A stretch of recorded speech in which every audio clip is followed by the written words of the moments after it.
मित्रांनो, आज आहे रंगपंचमी. आपण काही रंगपंचमी खेळत नाही आणि आपल्याला कोणाचा रंगवायला पण दम नाही.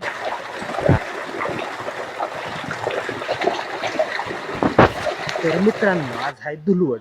कारण धुलवड असल्यामुळे आज आपण काही शाळेत गेलो नाही आणि मंगळवारी आपलं वर्कशॉप असतं बंद. तर त्यामुळे आपण गुरांना केले पाणी पाजायला चालू. तिकडे 2 गाय आहेत आणि म्हैस, आणि ह्या 2 गाय आपण शेडमध्ये बांधून घेतल्यात. तर त्या 2 गायांना इथं बांधायच्या गाडीपाशी. एवढं झाल्यानंतर आपण निघणार आहे रानामध्ये.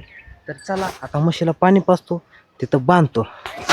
तर चला दाखवतो डायरेक्ट तुम्हाला रानात जाताना. मित्रांनो, आता गुरु पाणी पाजता पाजता आपला शंभू आलता. तर शंभूचं काय म्हणणं आहे आज रंगपंचमी बद्दल? मित्रांनो, आज आहे रंगपंचमी. आपण काही रंगपंचमी खेळत नाही आणि आपल्याला कोणाचा रंगवायला पण दम नाही. हा, शंभू बोलते सब बोलते. शंभू एक करागाड माणूस आहे, त्याला कोण रंगवायचे नाही. तेव्हा झाला तेवढा रेशन फेकतो अंगावर. तेवढं लय खतरनाक माणूस आहे. खरं आहे का ना शंभू? मग काय विषय. विषय खोल आहे, कारण पुरती गोल आहे. तर चला आपण आता आपल्या बारक्या पिल्ल्याला बी पाणी पाजलंय. तर आता मी चाललोय रानात. पाहू शकता आपल्या गावामध्ये अशी गारी गारी कायला आलेली आहे.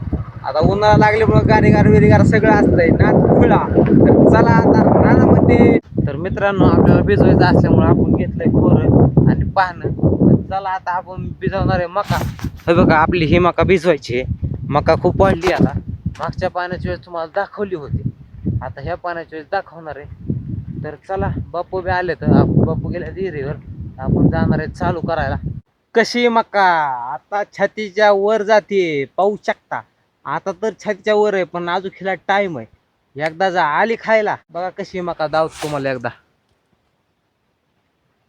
कशी नात खोळा का नाही? तर आता जरा ऊन आहे त्यामुळं असं हे होतंय, नाहीतर लय मका नाद आहे क्वालिटी. तर आता पाणी घेतलेलं आहे, मी दाखवतो तुम्हाला. पाणी घेतलंय, पाणी चुलत्याने घेतलं होतं, त्यामुळे आपल्याला वेळ गेला जरा. बघा आता आलंय पाणी, हे आपलं खोरं, आणि पाण्याने केली वाफ्यात एंट्री. आता भिजवतो मस्तपैकी. थोड्या वेळाने तुम्हाला धावतो. मला वाटतं आज बगळं नाही त्याचं, म्हणून आलं तर दावीन, नाही आलं तर नाही धावणार. तर मित्रांनो, वडील आले होते डबा घेऊन. वडिलांनी आजच्या धुलवडा असल्यामुळे आणलं होतं बोकडाचं मटण. तर ही बोकडाच्या मटणामधला बोकडाचा मेंदू आहे. डायरेक्ट भेजा, मटण बिटन नाही, डायरेक्ट भेजा खायचा. हा, टॉपचा विषय. आता मी जेवतोय बघा, असं मस्तपैकी लागतोय भेजा. आता मी जेवतोय, एकदम भारी झालंय नातखुळा. तुम्ही एकदा खाऊन बघा, लय भारी लागतोय. दारा देता देता खूप तहान लागली होती, तर आता आलोय पाणी प्यायला.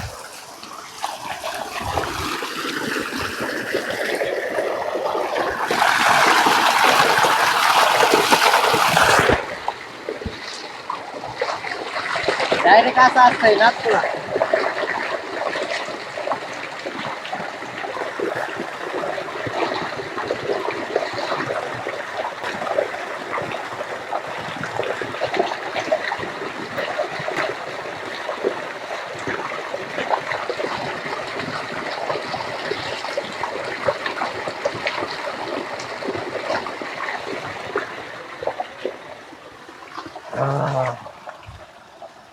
तर चला आता पाणी पिऊन झालंय माझं.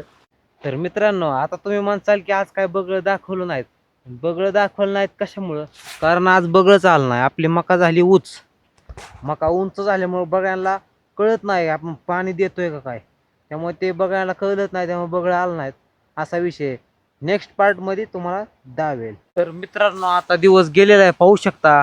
आता मी करणार आहे मोटरा बंद, आणि विहिरीतलं पाणी पण निघलेलं आहे बघा, पाहू शकता तुम्ही. विहिरीतलं पाणी पण निघलेलं आहे. आता मी करतोय मोटर बंद. ओके, झालं आपलं काम ऑन द टॉप. चला आता आपण जातो वर. जातो मी वर, काय काय नियोजन आहे, कुठपर्यंत आलंय बघतो. घरच्यांचं गाडीत खाया बिया भरलंय का, झालं असलं तर जातो मग आम्ही घरी. तर चला, टिशक्या टिशक्या.